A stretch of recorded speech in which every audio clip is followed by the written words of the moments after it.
soli, a lui darò le mie lettere e a te poi le porterò, ma fammi vedere quei tuoi occhi neri, quel tuo bel sorriso e i capelli biondi che devo lasciare.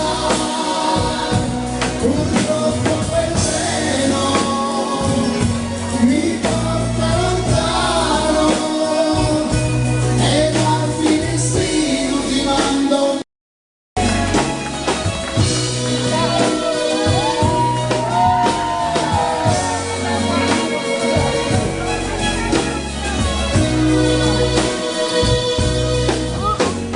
Non piangerti una sorridi, stringimi forte poi giurami finché non